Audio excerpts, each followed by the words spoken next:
36. Pagi saksinya, Alura segar dengan rambut yang terurai setengah cepal. Sendiri, meraih koper kosong untuk diisi beberapa pakaian yang sudah disetrika para mbak. Marco sendiri tak di sisinya. Entah kapan tamu keluarga Marco selesai, rasanya 7 hari seolah tiada cukup menampung undangan. Dari kemarin Alura sibuk memulihkan kondisi tubuh yang lemas. Sedang Marco masih sering menemui tamu-tamu dari luar negeri.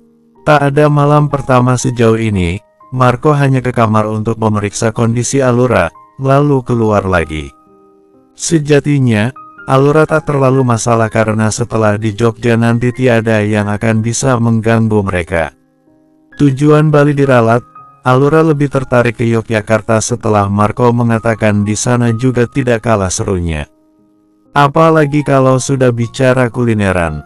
Kamu sudah sampai. Alura bicara dengan telinga dan pundak yang menghimpit ponselnya. Ada gemercik air yang juga terdengar di seberang sana. Sudah, jawabnya. Natali tetap ke Bali, karena Rahardian tidak mau double date apalagi jika harus ada Marco. Alura duduk di sofa setelah menarik resleting kopernya. Oke, selamat berlibur dengan suamimu yang tukang selingkuh. Baiklah, tak lama Natali mematikan teleponnya, pintu terbuka seiring dengan masuknya Marco. Wow, sudah siap istriku. Pelukan hangat lantas melingkar. Seperti biasanya, Marco selalu candu pada aroma rambut istrinya, diciuminya dalam-dalam. Siap sekali sih. Alura sudah persiapkan baju-baju, walau masih ada sedikit tidak enak badan, tapi semoga euforia berlibur akan menjadi obatnya. Nggak demam lagi. Marco periksa kening wanita itu, dan Alura menepisnya. Aku sudah sembuh, aku demam hanya karena kecapean. Baiklah, Marco menaikkan satu alis sebagai kode jika ia paham. 4 jam lagi penerbangannya. Asteris. Bali, kota di mana 2 tahun yang lalu pernikahan mewah Natali dan Rahardian dilangsungkan. Dan kamar ini, kamar hotel yang sama seperti waktu itu. Natali menatap kosong ke arah jendela. Dari sinilah, Natali bisa melihat hamparan lautan yang luas. Deburnya menenteramkan sejenak. Kita mulai. Rahardian menggapai perutnya untuk dipeluk dari belakang. Kita akan punya anak dan aku akan pulang ke Indonesia. Rahardian pernah bilang jika masa kerjanya di Singapura hanya 5 tahun sebelum dirinya menjadi kandidat untuk presiden direktur di perusahaan keluarga. Kau pasti diangkat menjadi CEO. Benar sekali. Rahardian mulai merangsek menghirup secara dalam setiap ceruk yang ada di leher istrinya. Makanya kita perlu penerus untuk melanjutkan kepemimpinan. Aku mandul. Rahardian mendadak melepas pelukannya. Sontak tatapan yang lembut menjadi begitu nanar. Jangan bercanda. Sepertimu yang sering membawa wanita lain, aku juga pernah tidur dengan pria lain. Tapi, aku tidak hamil. Natali. Rahardian tidak ingin mendengar itu. Dia ingin mengembalikan lagi hubungan yang tidak pernah sehat ini. Aku serius. Natali pernah melakukannya dengan Sergei. Dan dia tidak hamil, bahkan berulang kali dia mencobanya. Natali ingin tunjukkan bagaimana buruknya ia agar Rahardian mau melepasnya. Tapi, sayangnya dia tidak subur.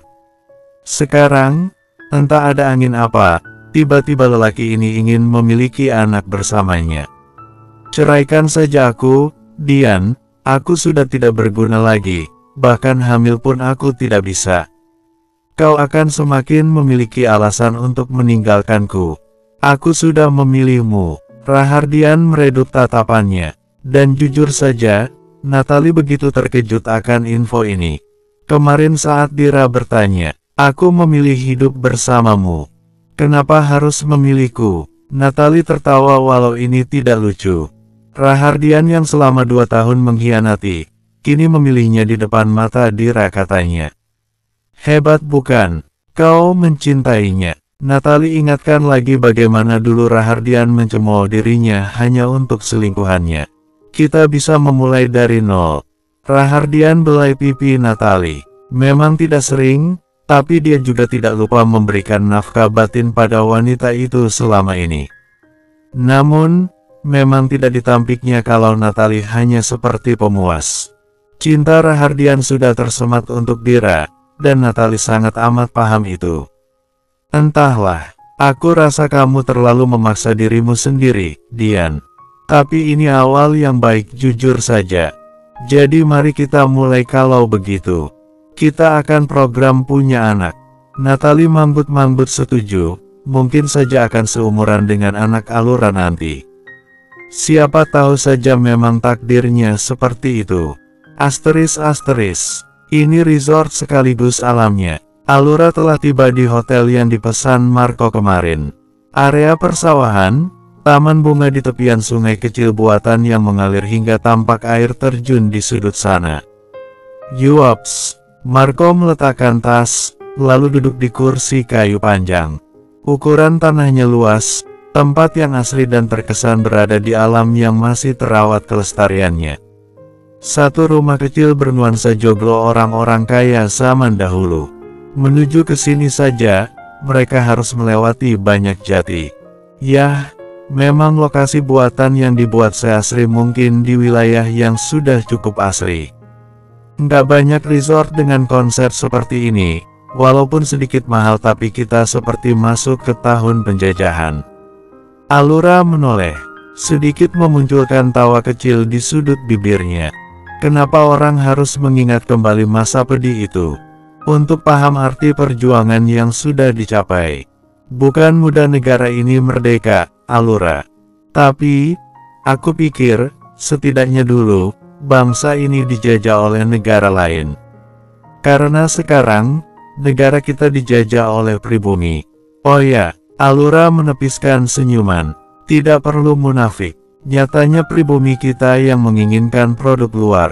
Dari film, skincare, musik, tarian, dan budaya. Tidak sedikit dari mereka menyalahkan impor. Tapi di lain sisi, mereka juga rela mengeluarkan uang demi menonton film berbayar milik orang luar, konser dari band luar, artis dan aktor luar, tas buatan luar. Dari yang kelas branded sampai yang hanya tiruan.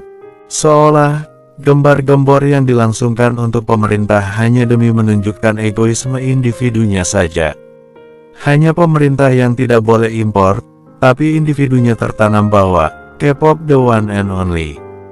Tidak sedikit pula dari warga kita yang rasis dengan sesama warganya. Alura terkekeh padanya sendiri. Kamu menyindir aku, Marco. Yah, tepat. Alura lahir di Indonesia, mengaliri darah Mahesa Bahtiar yang juga asli dari keturunan Jawa. Tapi, Alura tidak paham sama sekali kultur budaya nenek moyangnya. Memang tidak wajib, hidup berjalan dengan baik seiring era modernisasi. Yang menjadi sayang ialah merosotnya attitude Gen Alpha. Aku juga merasa, aku tidak paham tentang negaraku sendiri. Justru aku lebih hafal budaya-budaya luar yang kupikir keren. Alura lekas melirik ke arah suaminya, dia terlihat lekat memandanginya. Kenapa menatapku seperti itu? Bahkan, Marco menempa pelipis dengan kepalan sebelah tangan. Kamu mirip dengan orang ini. Marco mengulurkan ponselnya, di mana foto ibunda tercinta tersenyum. Momi Luna. Marco peluk Alura, lembut. Tidak disangka sekarang Alura istrinya. Kita akan punya anak yang banyak, kita akan mengasuhnya sama-sama. Awalnya Alura mengangguk, kemudian mengernyit saat teringat sesuatu yang tidak mungkin. Alura melerai pelukannya, bingung menatap wajah nyengir Marco. Bagaimana caranya? Memangnya kita akan lakukan proses bayi tabung atau sejenisnya begitu? Apa bisa tanpa itu semua? Marco menyengir lebih lebar, melepas kaos, hingga hanya tersisa dada bidang yang polos. Maksudnya, Marco tak bicara lagi. Dia pikir, melumat bibir perempuan itu akan lebih baik daripada mengutarakan banyak omongan. Bersambung 37. Desing miliaran air meluncur terjun dari ketinggian, putihnya sejernih ketulusan, diterpanya batu-batu besar nan hitam.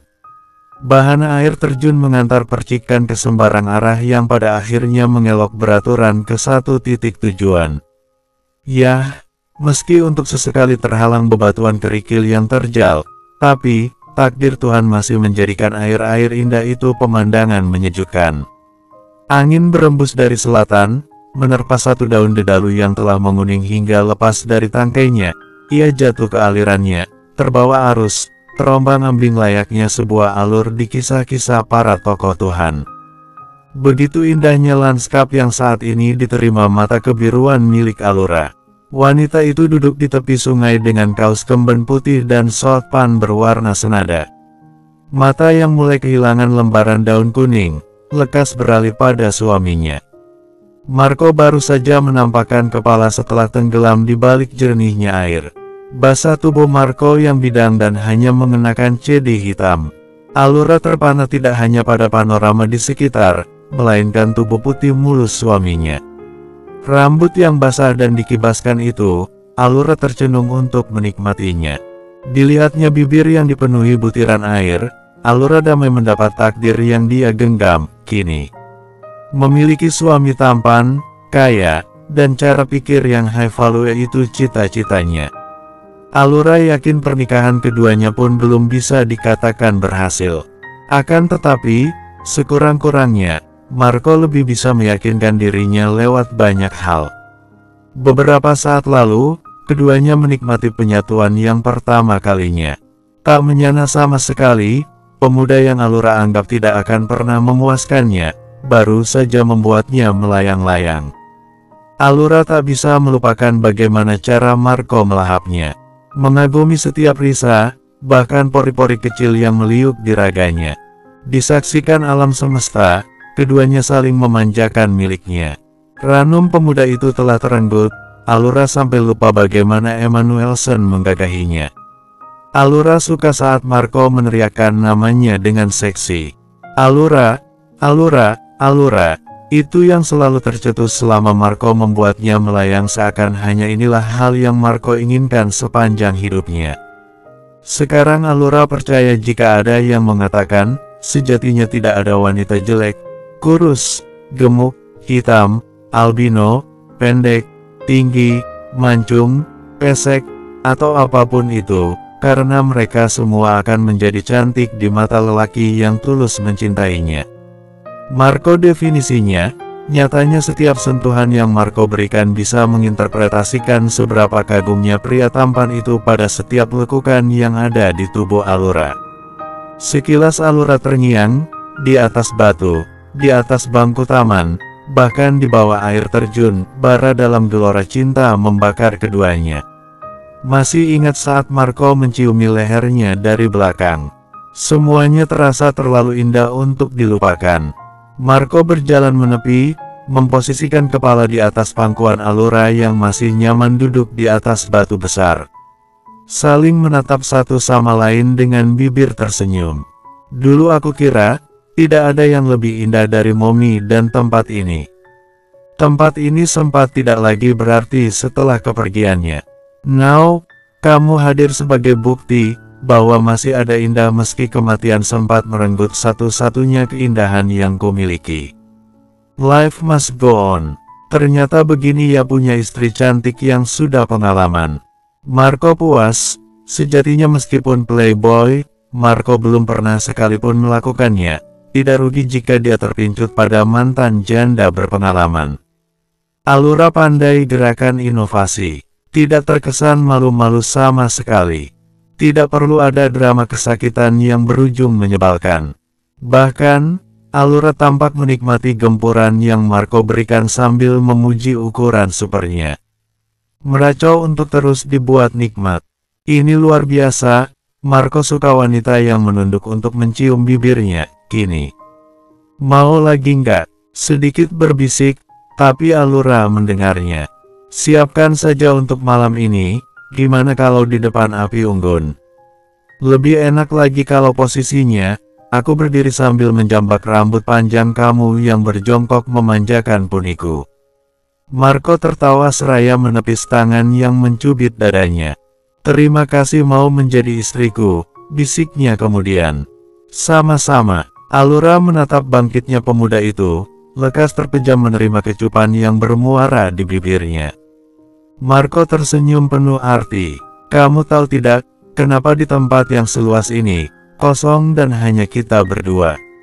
Alura menggeleng kepala polos. Ini tempat impian Momi. Ini dibuat Dedi tepatnya sebelum proses pembuatan seorang Kal-El Marco sebagai hadiah anniversary. Oh ya, Alura paham, romantis Marco turunan dari Dedi Kaesang yang sekarang menjadi pria dingin dan tidak terkesan ramah. Yuaps, dulu waktu Momi masih hidup, kita sekeluarga sering datang ke sini. Marco mulai pandai tersenyum meski teringat tentang ibundanya. Itu semua karena Alura. Alura obat dari lukanya, entah ini benar atau tidak, tapi Marco merasa karena Alura jugalah yang menjadi jalan Kaesang memaafkannya. Aku sendiri tidak tahu tempat ini. Apa memang disewakan? Marco mengangguk, tempat ini pernah beberapa kali disewa untuk bulan madu pasangan kaya. Tapi, ditutup untuk pribadi setelah wafatnya Laluna. Tidak banyak juga yang tahu. Kalaupun tahu mereka tidak tertarik datang ke sini, hanya pernah ada beberapa penyewa yang tertarik membayar dengan harga mahal. Tapi dengan pemandangan seperti ini, aku rasa sepadan, cetus Alura. Lagi, Marco hanya membalas dengan menatap. Apalagi, kernyit Alura. Sebelumnya, tatapan itu mengantarkan mereka ke adegan yang cukup panas. Alura sedang tidak ingin dibuat lelah mendesah. Kamu bilang life must go on, dan sekarang ada yang lagi on di sini. Ark, Marco berteriak setelah Alura menamparkan miliknya. Aku maunya setelah ada api unggun. Ah, beginilah jadinya jika menikahi wanita independen, tidak mau diatur untuk urusan bercinta. Ayolah, bagian itu bisa untuk nanti. Kita bahkan belum mencoba kasur. Aku masih kram, karena gaya aneh-aneh yang kamu buat tadi, Marco. Alura protes. Alura memang menyukainya, tapi, baru saja mereka selesai melakukan. Lagi pula apa tidak capek? Bahkan Emanuele saja hanya bisa 1 kali dalam 1 malam.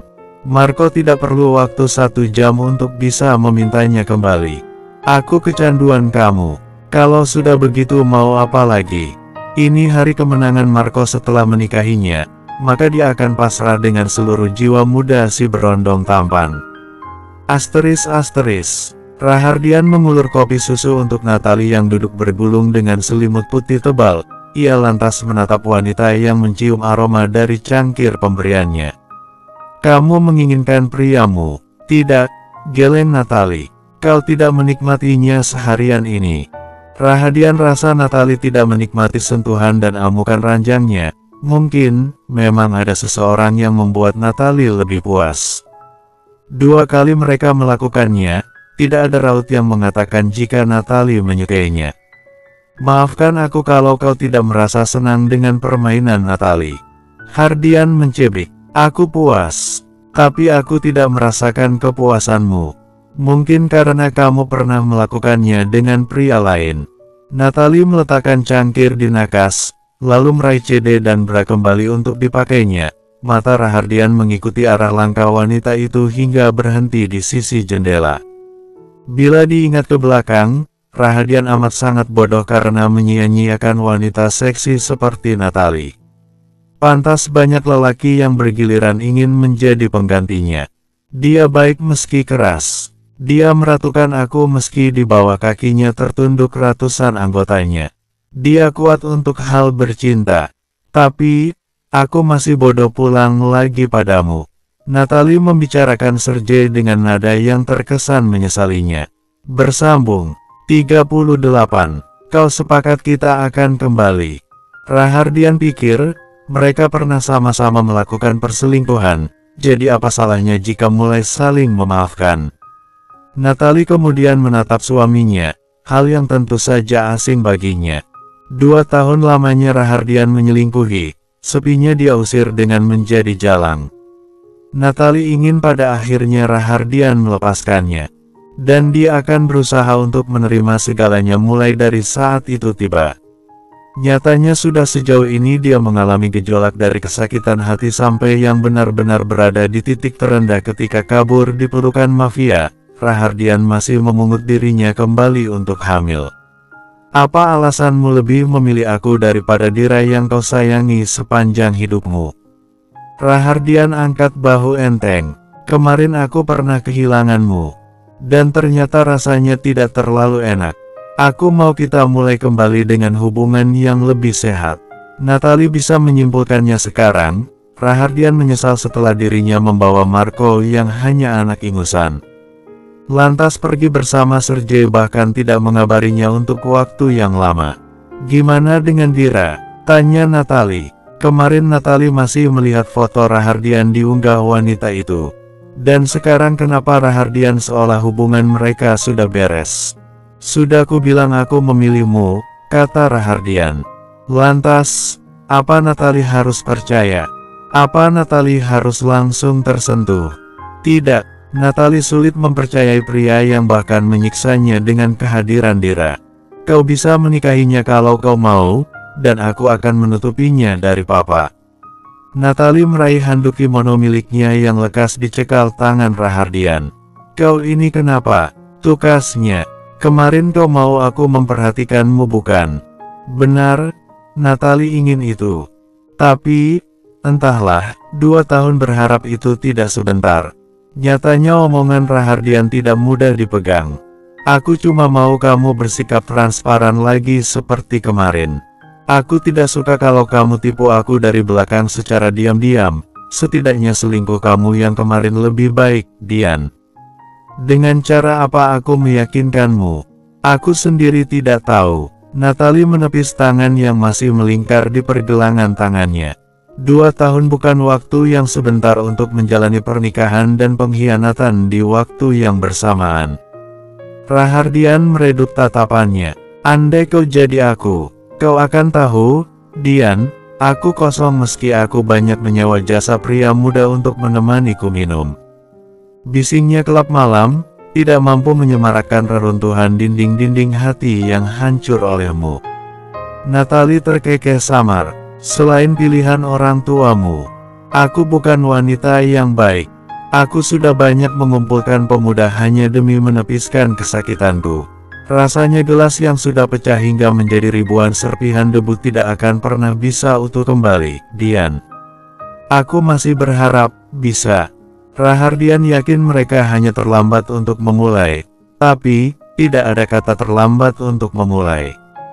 Ponsel yang berdering di atas ranjang lekas pria itu raih, ponsel milik Natalie, yang mendapatkan panggilan dari Sergei. Gegas Rahardian angkat, suara berat yang dia dengar di sana. Kau baik-baik saja. Rahardian seakan tertonjok tiba-tiba, ia bahkan tak pernah menanyakan kabar Natalie sejauh mereka menikah. Akan tetapi, itu sebelum dia berencana untuk mendaur ulang pecahan kaca pernikahan yang retak bahkan sudah remuk menjadi bubuk. Jangan pernah berpikir untuk menjadi malaikat untuk istriku, cetusnya. Natalie sempat terdiam, agaknya Rahardian serius ingin hubungan mereka tetap utuh. Jadi apa kau sedang merasa menjadi setan yang jahat untuk istrimu sendiri sampai kamu bisa menyimpulkan aku malaikatnya? Ada kekehan yang terkesan meremehkan dan kini menunjuk kepadanya. Namun, Rahardian sedang tidak ingin menjawabnya, dia hanya sanggup mematikannya secara sepihak. Matanya kembali pada Natalie yang diam di depan tubuhnya. Dia yang kamu bilang lebih baik dariku kah? Namanya Sergei. Natalie lalu melangkah ke kamar mandi, sepertinya tangan Rahardian mulai ingin terangkat. Natalie berusaha menghindari itu. Kau mau hidup dengannya? Natalie menoleh, keduanya kembali saling menatap untuk beberapa saat. Aku tidak bisa karena kau tidak mau menceraikan aku. Aku memang tidak akan pernah menceraikanmu meski selama ini kamu berkhianat. Natalie tersulut. Kau pikir karena siapa aku berkhianat? Tukasnya. Lihat, tangan pria itu sampai pada kedua pipinya yang diremas. Aku hanya dekat dengan satu wanita dan kau tidur dengan banyak pria selama ini, Natalie. Sekarang kamu tahu kan, seberapa hancurnya seorang Natalie karena pengkhianatanmu. Sergah Natalie. Aku bahkan hanya wanita biasa sebelum menerima sakitnya pengkhianatanmu, Dian. Natalie kemudian tepis tangan besar itu dari rahangnya. Bercerai jalan terbaik. Rahardian menghela. Kita bisa menjalaninya dengan baik, Natalie. Trust me, aku yakin kita bisa meski kita pernah saling mengkhianati. Do you love me? Of course, sela Rahardian. Dari kapan? Natalie tertawa mencibir untuk lelaki yang mengkhianatinya selama 2 tahun terakhir. Ini terlalu mendadak, Dian. Tidak mendadak sama sekali. Sidara Tau Tita, I have loved you since before we got married. Natalie sempat beku, sebelum dia mengeluarkan tawa samarnya.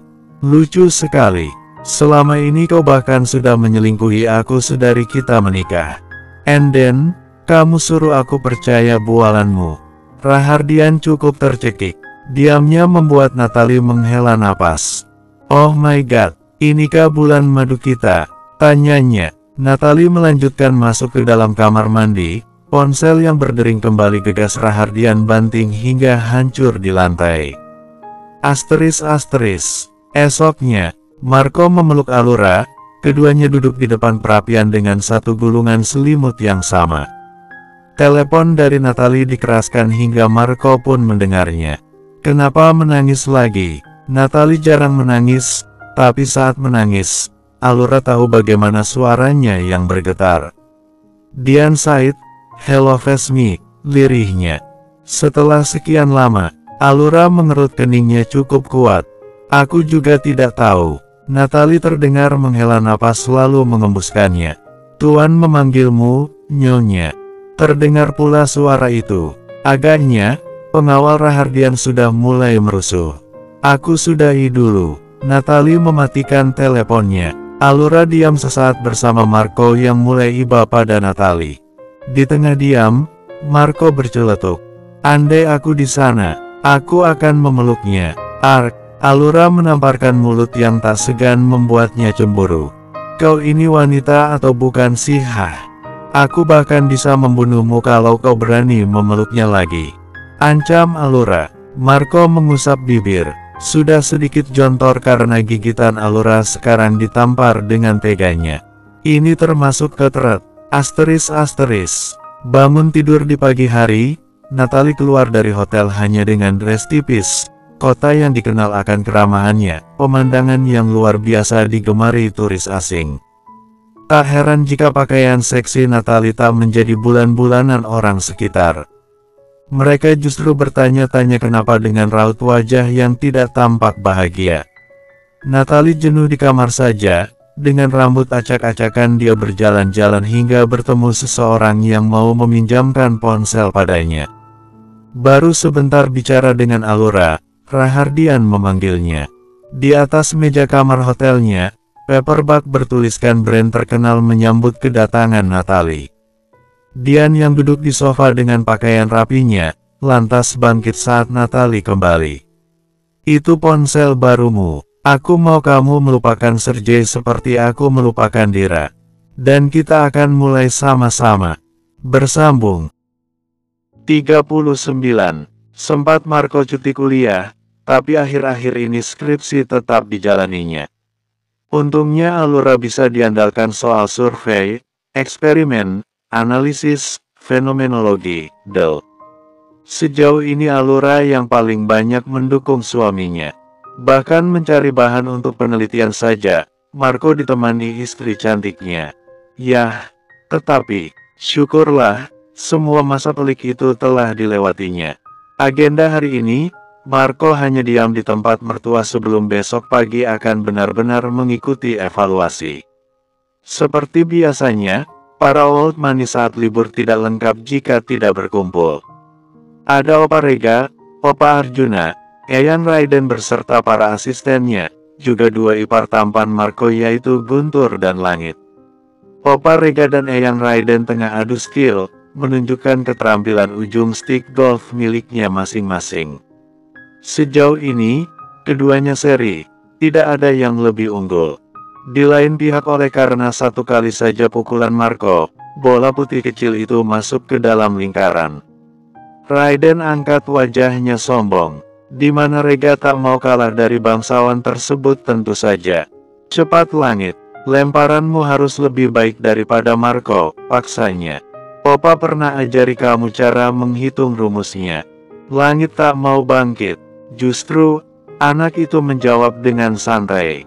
Langit lagi males mikir Opa, langit maunya dipikirin Sahrana. Ah entahlah, katanya masih istri orang, tapi sungguh Sahrana layaknya wifi. Buktinya hatinya langsung terkoneksi begitu melihat lirikan mata di sela nikapnya. Hidup segan mati tak mau, Sahrana enggan, hati langit ingat selalu. Ah, sejak kapan langit menjadi melankolis begini? Katanya kalian punya perusahaan perangkat lunak. Sekedar delete mantan, download gebetan saja sulit, sindir Raiden. Rega menghela napas, kemudian menatap cucu lainnya. Kamu Guntur, kamu harus lebih baik dari Marco. Kamu cucu jenius Opa. Oke, Guntur tengah bahagia karena sebentar lagi akan menikah. Jadi, untuk auranya tentu lebih tampak positif.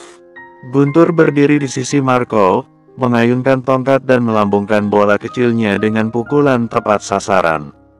Yeah, Rega bisa angkat bahu sekarang. Cucuku pun tidak kalah dari cucumu. Marco dan Guntur saling menatap satu sama lain, sejatinya mereka merasa sedang dieksploitasi oleh opa-opa mereka. Di mana mereka harus setuju menjadi bidak di papan catur sang kakek yang tengah berkompetisi. Adu kualitas, adu bibit unggul, adu cerdas, adu cermat dan adu lainnya. Untuk beberapa waktu mereka menikmati permainannya. Sampai mereka lelah dan menepi bersama satu bugi kar panjang. Duduk Rega di sisi Raiden, yang harusnya tidak perlu berdekatan. Atau mereka selalu berdebat dengan perbedaan cara pandang. Alura sudah hamil belum? Doakan saja secepatnya. Marco rasa Alura memang belum hamil, tapi mereka sedang berusaha untuk hamil. Rega menengahi, bilang jangan terlalu capek, Aluranya. Gimana mau hamil kalau kamu manja minta diantar ke sana kemari? Rega, Marco tidak bisa bawa motor lagi juga karena Alura menolak lamarannya. Harusnya dulu kau dan keluargamu tidak membuat Marco patah hati dan berakhir trauma untuk yang kedua kali, sulit Raiden. Rega tak mau kalah. Sayangnya waktu tidak bisa diputar, dijilat apalagi dicelup Raiden. Raiden memutar bola matanya. Kau dan keluargamu senang sekali menilai seseorang dari hartanya. Andai waktu itu kau tahu siapa Marco, aku jamin kau langsung menerima. Pihakku perempuan, dan memang harus begitu. Karena Marco yang akan menafkahi Alura bukan Alura yang menafkahi Marco. Arjuna mendengus. Sesungguhnya pria itu lebih berpengalaman. Berdebat dengan Rega, tidak usah berharap menang. Bisa draw saja sudah termasuk pencapaian yang luar biasa. Aku sudah kepengen cucu laki-laki. Raiden berkata lirih, dan Arjuna paham dengan keresahan besannya, Marco satu-satunya pewaris yang sudah menikah. Sekarang ini hanya pada Alura, Raiden bisa menjatuhkan harapan. Semoga Alura cepat hamil, bila perlu bisa kembar. Bukannya istrimu juga ada keturunan kembar? Benar. Istriku kembar sepasang, dan semoga cucu buyutku menuruninya. Semoga saja begitu. Rega juga berharap bisa memiliki cucu kembar. Sejauh ini, belum ada cucu keturunannya yang kembar. Di belakang Marco sibuk beri pesan pada Alura yang sudah menjemput di depan lobi sementara langit murung. Guntur tersenyum-senyum pada pesan di ponselnya. Kau suka berkuda? Tanya Arjuna. Raiden mengangguk. Dulu aku sering lakukan itu di hipodrom keluarga. Tapi kudaku sudah tidak ada sejak 5 tahun yang lalu. Bilang saja kau minta padaku, sindir Rega. Rega memang ketus, sombong, angkuh, tapi untuk urusan dermawan dia rajanya. Bahkan hadiah pernikahan untuk keluarga Miller saja minimal mobil keluaran terbaru. Yah, kalau kau mau memberikannya padaku, aku tidak enak menolaknya. Kata Raiden. Ternyata kau kaya karena matre. Rega merutuk, Tetapi memang Rega sudah banyak memiliki kuda yang belum bertuan. Biarkan disedekahkan ke Raiden yang matre. Realistis itu perlu, sela Raiden. Semua asisten segera menyambut bugikar mereka untuk meraih tuan-tuannya. Marco turun lantas berlari mencium Allura yang sudah menunggunya. Sayang, Raiden menggerutu. Anak zaman sekarang, ciuman di depan orang tua tidak malu sama sekali. Ya Tuhan, Rega meliriknya. Kau dan Papa Arjuna saja yang tua. Jangan ajak-ajak pula Rega.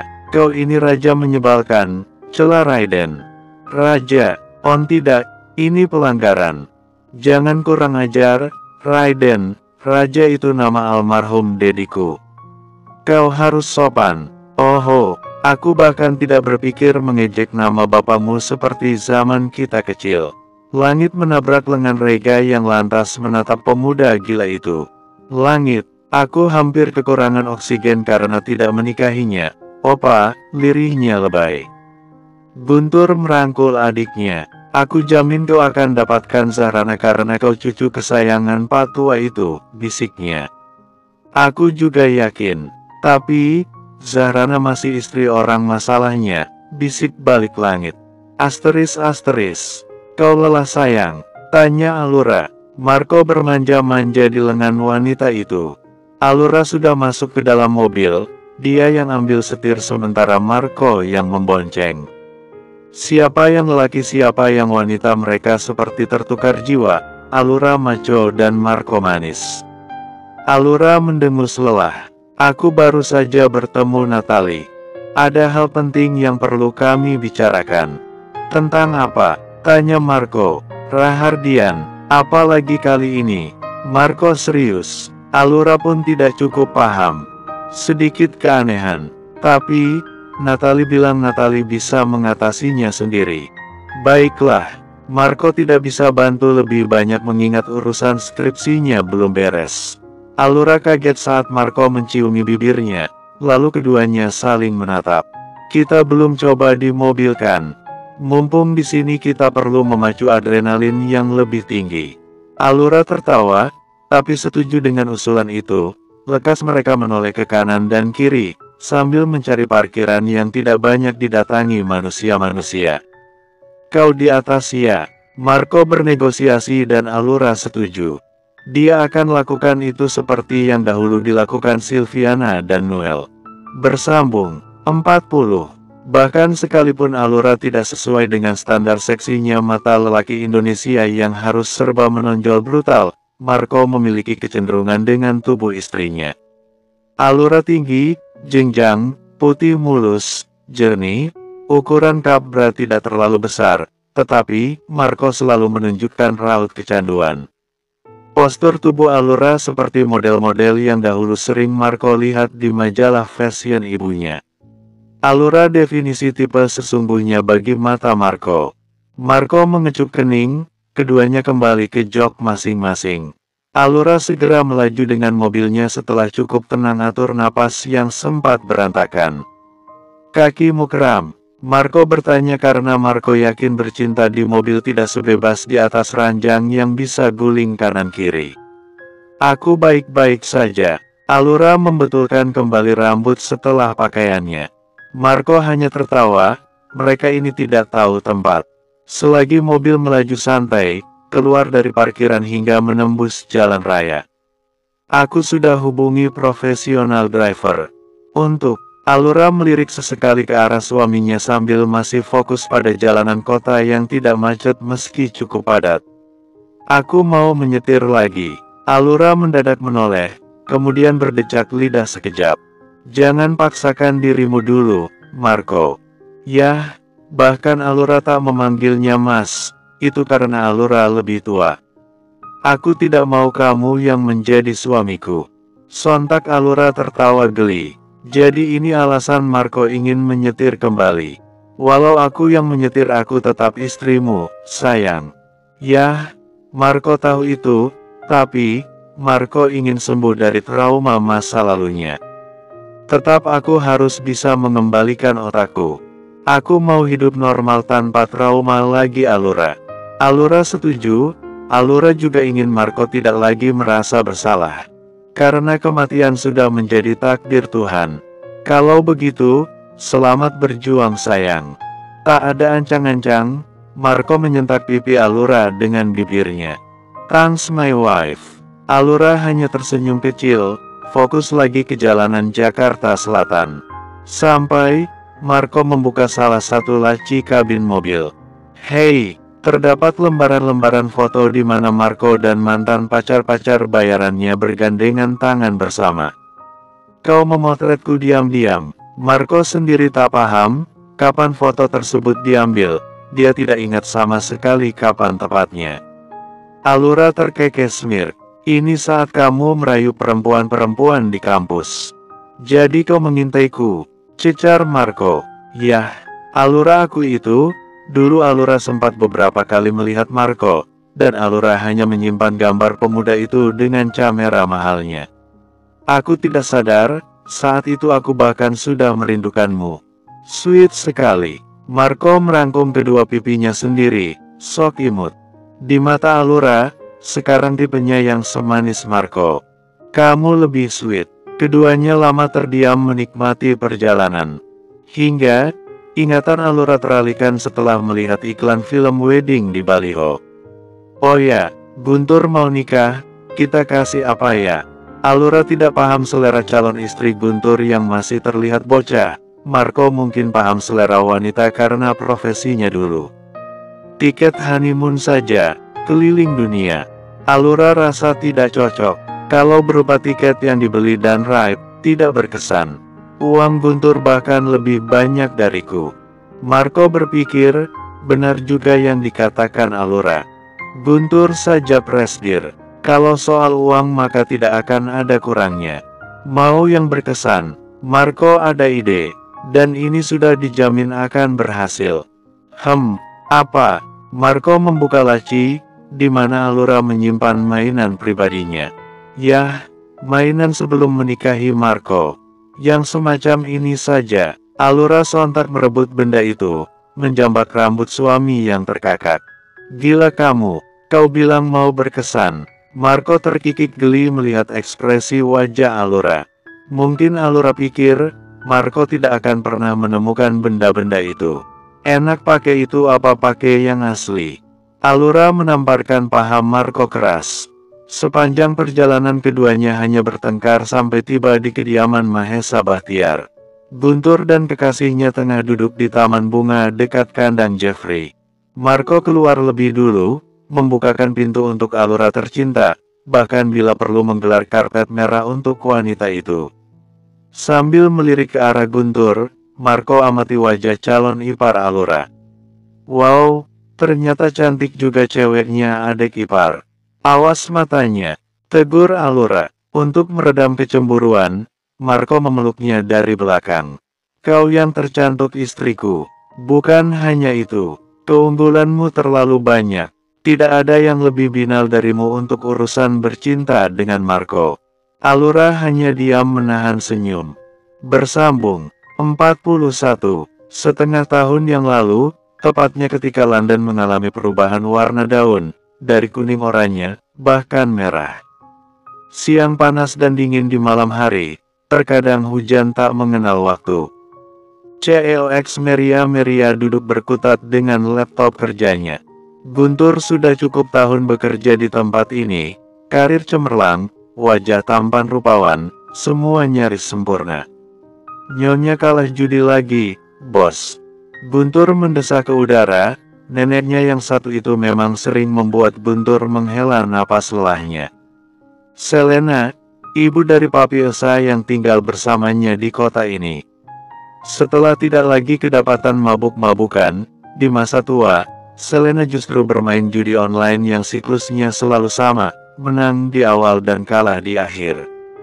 Tunjukkan situsnya. Guntur ingin lacak sekali lagi situs yang selama ini membodohi nenek Selena. Dan relasi pria asisten langsung berikan. Yang ini, setelah Guntur cek ulang ternyata masih situs yang lama. Masih sama dengan situs yang kemarin. Benar, Relay juga setuju. Hanya memang berbeda slot saja. Intinya, nenek Selena suka sekali memainkan situs pembodohan. Sial, Guntur sudah pernah meretas CCTV di kediaman pemilik situs. Kemarin, belum ada yang menampakkan diri, dan sekarang, ada seorang wanita cantik berhoodie di layar sana. Seorang gadis rupanya. Guntur ingin mengetahui di mana lokasinya. Walau rekaman CCTV ini sudah tidak aktif, tapi Guntur masih bisa mengakses data-datanya. Belum selesai Guntur mengetahui, Relay sudah heboh dengan berita baru. Bos, Nyonya kabur lagi. Cek, Guntur meremas kepalanya. Ya Tuhan, Nenek Selena, kenapa semakin tua semakin banyak sekali ulahnya?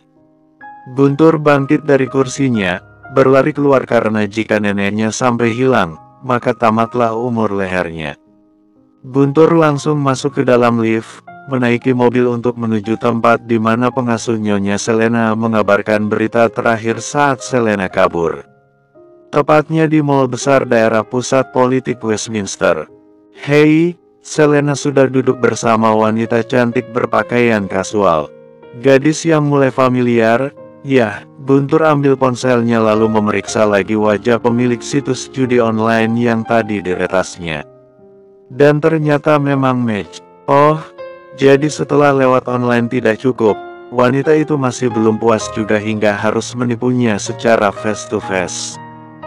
Guntur masih bergeming, Selena sudah memanggilnya antusias. Sini sayang. Guntur mendekat, duduk di kursi yang ditunjuk oleh Selena. Kenalin, nenek punya teman, namanya Louis. Guntur terkekeh sederhana, nama yang cocok untuk seorang penipu, monolognya. Wanita itu hanya diam, tersenyum-senyum seperti wajah wanita waras. Tidak ada tampang penipu sama sekali. Selena terlihat bahagia. Ini cewek yang tolong Oma dari pejamret. Oh ya, Guntur sempat shock. Jadi ini modus yang digunakan, menjadi pejamret dan malaikat penolong di waktu yang sama. Hebat, lihat bagaimana Louis tersenyum manis dan pura-pura polos. Ah, akal cerdik ini mengingatkan dirinya pada Snowy White Rain bukan? Yah, si kecil mungil yang licik. Yah, dia datang dari Indonesia. Guntur manggut-manggut, pura-pura terhanyut. Walau dalam batin amat sangat paham dengan wanita asing di hadapannya. Louis hanya nama palsu, aslinya Kimberly Kanevana. Kebetulan sekali karena kita juga orang Indonesia, katanya sandiwara. Selena bahagia. Oh ya, nenek mau jadikan Louis asisten Oma, katanya antusias. Tanpa persetujuan Mommy, serga Guntur. Tidak perlu. Selena tidak suka izin untuk apapun. Snowy menantunya pasti tidak akan keberatan dengan keputusannya. Louis baik, dia bisa bantuin Oma menang slot barusan. Oh ya, Guntur melirik Louis, cantik sih, imut sih, terlihat high value. Tapi, penipu ulung yang sialan, jelas saja bisa bantu menang slot. Louis lah pemilik situs sesungguhnya. Iya, Selena masih antusias. Kasihan, Louis dicampakkan kedua orang tuanya, makanya Louis nggak punya saudara. Dia kerja di kafe dengan gaji tidak seberapa. Mendingan jadi asisten Oma, bisa bantu Oma main slot. Astaga, Guntur memijat kepalanya, rasanya ingin meledak. Satu sisi ibunya ingin dia cepat menikah, sisi lainnya sang Oma ketagihan main judi online. Lihat, Selena bahkan memakai kacamata hitamnya lalu menyuruh Louis. Ambil tas Oma, kita pulang ke penthouse cucu Oma. Baik Oma. Louis. Ya, si wanita berusia 25 tahun itu, agaknya langsung suka dengan pekerjaan yang ditawarkan Oma Selena. Guntur baru akan protes, Selena sudah memainkan jemarinya. Oma tidak mau mendengar protes kamu, Guntur. Oma mau pulang, dan Oma mau istirahat. Baiklah, Guntur bisa apa selain hanya mengusap keningnya. Ya Tuhan, kepolosan neneknya ini benar-benar membawanya ke dalam petaka. Bagaimana bisa, seorang Guntur Raka Buming Bahtiar akan memasukkan penipu cantik ke dalam rumahnya secara terang-terangan? Hai, suka enggak? Bersambung. 42. Kamu kenapa sih? Marco baru akan beranjak dari ranjang. Allura sudah menarik kembali bahkan menguncinya dengan dua kaki yang melingkar agar Marco tidak bisa bangkit dari tempatnya. Jangan pergi kuliah. Kapan selesainya? Marco sudah harus skripsi dan ingin cepat lulus. Aku juga mau menafkahi kamu pakai uang hasil kerjaku. Aku mau bersamamu. Allura menggigit dada polos Marco. Barusan saja sudah dibuat melayang, seharusnya selesai tapi Allura masih tak mau melepaskannya. Memeluk, bahkan terus-menerus menciuminya. Allura, kamu kenapa jadi manja nyebelin begini sih? Marco sampai berteriak karena kehilangan kesabarannya. Allura hanya menyengir. Marco perlu sabar, diam di sisi Allura yang entah kenapa tidak seperti Allura yang biasanya. Entah kemana pribadi tomboy dan cuek wanita itu, karena Allura menjadi suka warna merah muda dan lebih giat berdandan bahkan mendandani dirinya. 1 jam lebih Allura baru mau beranjak dari ranjang, itu pun karena teringat sesuatu yang dibelinya kemarin. Aku beli lingerie baru. Marco bangkit, meregangkan otot lehernya, lantas meraih ponselnya. Sudah hampir siang ternyata, dia akan terlambat kuliah. Belum sampai di situ kesialannya, karena Marco dibuat bergidik setelah melihat baju yang Allura bentangkan di depannya. Apaan coba pink begitu? Geli, Marco tak suka warna yang terlalu manis. Allura menyengir, tiba-tiba suka saja sama warna-warna manis. Aneh, Marco merasa, istrinya kesurupan Snowy White Rain hingga begitu. Bukankah selama ini Allura lebih dominan mirip Mahesa Bahtiar si mantan preman? Kamu suka kan? Tanya Allura. Suka deh. Daripada kelamaan, Marco bilang secepatnya. Aku harus mandi. Hari ini sidang skripsi. Sebagai istri yang baik, kamu gak boleh menghambat kuliah suamimu, ya? Baiklah, Allura memutar bola matanya. Mandi sana. Allura membiarkan suaminya masuk ke dalam kamar mandi sementara dia menyiapkan pakaian kuliah Marco. Hanya 20 menitan kira-kira, Marco keluar dengan handuk. Wajahnya setengah shock melihat pakaian di atas ranjang. Kaos merah muda. Ini apa? Allura menyela cepat. Baju kuliahmu. Aku baikkan menyiapkannya untukmu. Yah, Marco suka. Allura ada perubahan sekarang, tapi tidak merah muda juga. Ngapain merah muda gemes begini? Suka aja. Lucu kan, sayang? Aku pria, Allura. Marco tidak ingin marah pada istri cantiknya, tapi akhir-akhir ini Allura menyebalkan sekali. Aku pria, yang bilang kamu Lucinta Luna siapa? Lihat, omongan itu mirip sekali dengan Snowy White Rain. Aku mau pilih bajuku sendiri. Marco pergi ke lemari, membuka satu persatu pintu geser di sana. Oh Tuhan, Allura, Marco terperanjat, entah sejak kapan lemari-lemari ini dikemas. Yang jelas, isinya sudah berubah semuanya. Apalagi? Tanya Allura keheranan. Marco mendesah, bagaimana Allura sesantai itu saat dirinya sedang kalut. Kenapa jaketku berubah merah muda semua? Lucu. Allura tertawa bak tak merasa berdosa. Oh Tuhan, Marco mengusap seluruh wajahnya setengah frustrasi. Jadi, hari ini dia harus memakai jaket merah muda untuk kuliah. Allura, ternyata ini yang Eyang Raiden bicarakan. Keluarga Rain aneh bin ajaib tapi bukan sulap bukan sihir. Kau ini kenapa sih? Marco menatap heran istrinya. Minggu kemarin masih terlihat normal, kenapa 3 hari terakhir aneh? Sudah nurut aja deh. Allura membantu Marco memakai satu persatu pakaiannya seperti anak TK. Gumus banget suamiku. Marco memutar bola matanya malas. Walau Marco tetap menuruti kemauan istri tercinta. Keduanya keluar dari kamar setelah rapi dengan masing-masing pakaiannya. Dan benar dugaan Marco, dia tampak aneh di mata rese adik-adik iparnya. Terutama Langit Anggoro. Lu mau jadi pelayan kafe Girly? Tanyanya. Hauk? Tak peduli tatapan Langit masih menyisir seluruh tubuhnya. Marco berjalan ke arah meja makan. Baiklah, tak peduli dengan pakaian Pinky Marco, langit merangkulnya. Menikah enak kan? Tanyanya. Enaknya pas gituan. Marco kesal karena hari ini Alura cukup menyebalkan. Mendingan gak nikah deh. Langit mencebik. Gue gak akan terpengaruh. Gue udah mantap, mau menikahi Zahrana. Taubat. Guntur tiba menampik kepala bungsunya Mahesa. Coba cari yang lain. Takut mati kalau taubat. Orang baik dipanggilnya cepat, kata Langit. Fatwa dari mana itu? Rega menggeleng kepala mendengar suara cucunya.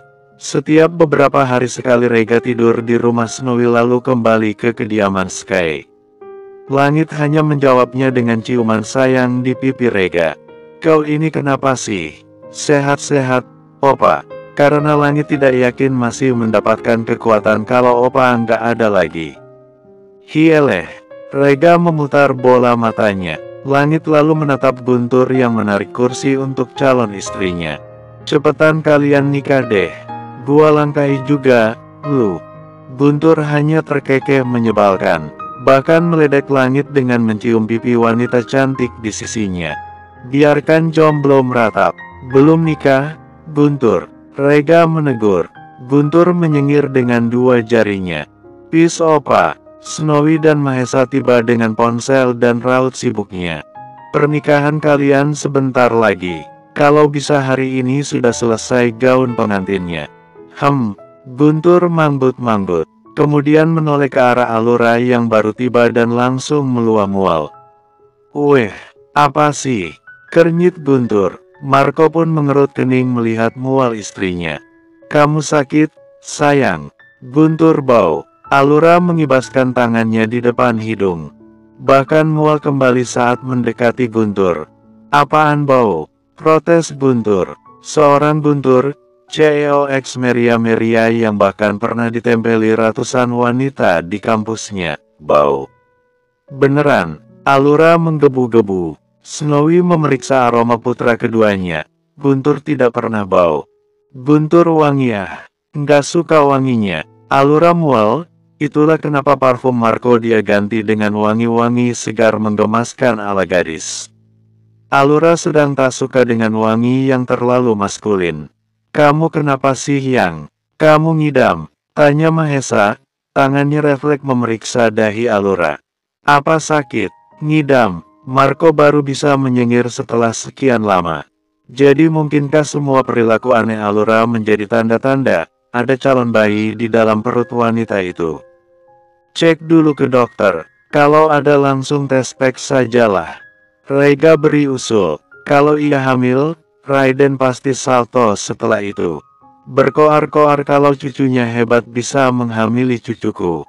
Rutuknya lagi. Bersambung. 43. Alhamdulillah, sedari tadi Raiden membagikan banyak sembako, yang dimana itu membuat Rega merasa Raiden sedang ria. Pencitraan, Rega menaikkan ujung bibirnya, pasalnya banyak sekali yang dibagikan, ada sekitar 3.000 orang penerimanya. Minyak, beras, telur, gula, kopi, teh, jamur kering, ikan kalengan, dan masih banyak lagi yang juga dibungkus ke dalam satu dus itu. Raiden mengawasi kegiatan sosialnya sembari minum teh tubruk dengan santainya. Rega, Arjuna pun sama. Ketiganya duduk di kursi yang terdapat di joglo milik Raiden. Anak-anak buah Raiden mengondisikan pembagiannya. Ada uang di amplop juga yang dibagikan sebagai pelengkap dan rata-rata penerima berseragam ojol. Kenapa cuma sembako? Ejek Rega. Katanya Raiden lebih kaya dari orang terkaya di Jogja. Mana? Cuma ini bansosnya. Kenapa tidak bedah rumah langsung saja? Acara TV kali. Raiden menyeletuk jutek. Arjuna hanya terkekeh. Dan Raiden mulai melambungkan harapan-harapannya. Keturunan Raiden akan hadir. Semoga laki-laki. Doakan saja begitu. Rega tak peduli apa gendernya, karena dia sudah memiliki Alaska. Yang pasti, Rega tidak yakin kalau cucu Raiden lelaki juga. Anak laki-laki mana yang pas ngidamnya malah suka warna pink? Sindir Rega. Mendadak, Raiden meliriknya, sinis saat menjawab omongan Rega. Ngidam biasanya kebalikan dari gender yang mau dilahirkan. Halah, mitos, sela Rega. Mau taruhan? Arjuna mulai mengusap keningnya walau tidak ikut-ikutan bicara. Cukup kedua opa di depannya saja yang ribut. Arjuna cool. Boleh, dus Maria untukku kalau anak Marco laki-laki. Raiden langsung ambil kesempatan emasnya saat ini. Di mana itu membuat Rega lantas terperangah lebar. Oho, diam-diam kau mengincar dus Mariaku ternyata. Raiden terkekeh saat Arjuna tertawa. Wajah Rega yang kesal ternyata menjadi hal yang menyenangkan. Jangan-jangan, diam-diam, kau juga mengincar istriku. Tukas Rega lagi. Raiden terkekeh miring. Walau istrimu typeku, tetap istriku lebih cantik dari istrimu. Istriku pelukis. Rega menimpalinya. Ia seperti anak kecil yang memamerkan yang dimilikinya hanya untuk meraih validasi. Istriku bahkan animator hebat. Raiden tak kalah untuk urusan istri. Alula si istri kecil juga tidak kalah hebat dari Vanessa. Baiklah, suhu. Rega pura-pura mengalah demi tidak meneruskan perdebatan, atau Raiden akan lebih sombong darinya. Jangan sombong di depan Raiden, Rega. Kau tidak ada apa-apanya. Dan lihat, bukan berhenti, Raiden justru semakin menjadi-jadi. Kalau orang terkaya nomor satu saja kau bilang tidak ada apa-apanya, jadi kau mau jadi besan mungkar nangkir. Ketus Rega. Arjuna menghela napas. Kalian kenapa sih berantem melulu? Rega pasti kesurupan ucing maung kalau tidak ribut, catuk Raiden. Ketiganya sempat diam lalu mengamati kegiatan bansosnya. Sampai Raiden ingat lagi akan kesepakatan yang belum deal tadi. Jadi bagaimana dengan dus Maria? Tanyanya. Jujur, Rega bingung, makanya dia perlu mendekati Arjuna untuk berbisik-bisik meminta sarannya. Menurutmu gimana? Terima saja, bisik balik Arjuna. Rega mendesah. Aku takut dus dijadikan istri kedua sama si Jawa ini. Ya Tuhan, Rega memang selalu menganggap peliharaannya layaknya wanita. Tapi pamor kau turun kalau tidak terima tantangannya. Dus pasti akan marah kalau dia tahu aku menjadikannya taruhan. Rega mencebik bibir. Aku pikir justru kau yang sudah menjadikan Dus istri keduamu, asumsi Arjuna. Kalau saja beneran ada kehidupan kedua seperti di novel-novel orang China, aku tidak mau dilahirkan lagi jadi mantumu. Tapi jadi dedimu biar bisa nampol kepala sekalian. Rega kesal, minta saran malah dibully. Arjuna tergelak pelan. Perlu alasan supaya kau bisa menamparkan seorang anak. Arjuna pasti akan tetap menjadi anak yang berbakti. Kau tidak akan pernah menamparku malahan mencium pantatku dengan gemasnya. Aku mual membayangkannya. Rega meluas seperti ingin muntah. Dan Arjuna tertawa. Kalian kenapa jadi ngobrol sendiri? Raiden mengerutkan keningnya. Jadi gimana? Baiklah, aku terima taruhannya. Rega langsung saja meski sudah mulai ketakutan. Masalahnya, Dus masih kesayangannya. Bagus, Raiden semir kecil. Kau ada ide tidak biar Raiden kalah? Rega kembali berbisik pada Arjuna. Kenapa tanya Arjuna? Apa kau sudah kehabisan kelicikanmu? Bukan begitu, aku takut saja kalau Raiden memang punya hodam yang bisa menuhin semua kemauannya. Kalau begini ceritanya, lama-lama semua binatang kesayanganku pindah ke kebun si Jawa sok ganteng ini. Arjuna beri usul, kita tukar bayinya kalau sampai yang lahir cowok. Kau gila ya? Rega ketus. Yang akan ditukar itu cucuku, Juna. Astagfirullah. Rega sadar dirinya kelepasan. Fahri bilang tidak boleh durhaka. Aku minta maaf. Tidak usah minta maaf. Aku takut ada longsor mendadak, timpal Arjuna. Mereka lantas menatap ke arah Alura yang baru tiba bersama Marco. Nanti malam, kita akan adakan syukuran, Lura. Terima kasih, Eyang. Alura mencium punggung tangan Raiden. Kaisang baru tiba, mengernyit heran melihat jaket pink putranya. Kenapa bajumu? Marco mendengus. Lupakan, ini kemauan cucu Dedi. Dia duduk dengan kesal karena akhir-akhir ini Allura menyebalkan. Ponsel Opa Rega berdering, Rega segera angkat karena panggilan itu cukup ditunggu akhir-akhir ini. Assalamualaikum, Unta. Waalaikumsalam, Takur. Panggilan sayang mereka memang begitu, tapi ya sudahlah. Datang ke Indonesia, cucuku hamil, kata Rega. Kenapa hamilnya sekarang? Hari ini aku sibuk dengan urusan lain. Rega meradang. Kau pikir aku yang merencanakan kehamilan seseorang? Mau sekarang mau besok, itu sudah diatur Tuhan. Oh, kadang-kadang kau ini, Unta. Terdengar tawa Abizar. Aku akan usahakan datang. Tapi kalau tidak bisa, kau tidak usah tersinggung. Tidak usah datang lebih baik, sergah Rega. Astagfirullah.